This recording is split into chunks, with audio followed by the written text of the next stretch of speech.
This section is about the path to purchase when it comes to the e-commerce channels.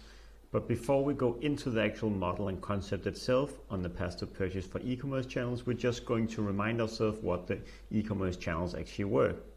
So just to remind ourselves, we have the bricks and clicks, we have the pure online, we have the brand to consumer, and then we have the on-demand e-commerce channels.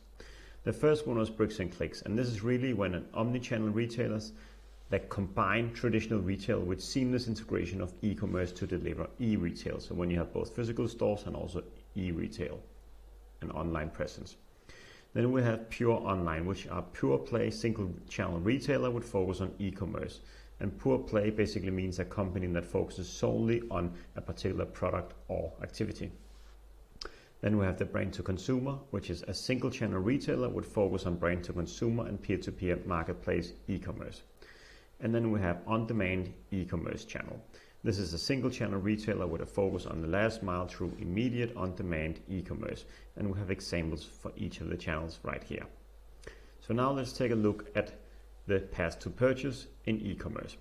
So again, there is always an occasion, which is the reason that a shopper is starting to go on a shopping trip. So that is really what is the need. And then we have the shopper trip mission.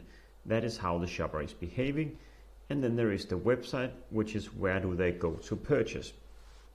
And then we're entering the actual model itself here with the 7 steps. The first one is the 0 stage, which is the search engine.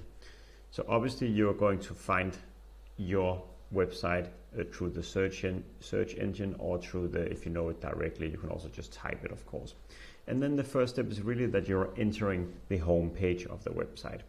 From the home page, you will probably, depending on what kind of categories or subcategories you're looking for, you will enter the category page.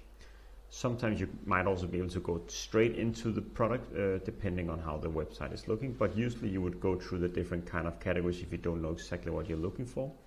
And then you would go into the different kind of brands maybe. So you would see what are the brand listings on the page. Then you would go into the specific product page. This is where usually you would see the price information where you can add to basket, etc., etc. Then you would go into the basket, and then at the end you would purchase, of course, in here in the basket stage. And then the last part is usually the sharing in the social media stage as well. So some of the questions that you can ask yourself is really, what is the shopper mindset and behavior throughout these stages? What are the barriers and triggers to purchasing? What is the brand objective throughout this path to purchase? What should we be saying? What kind of messaging should we have throughout the path to purchase? Because again, you are changing and diversing your messaging throughout this whole path to purchase, depending on where the shopper mindset is.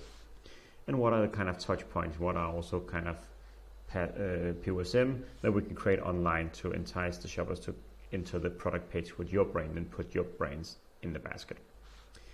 So in the next one, we're going to look at a few examples of how that could look.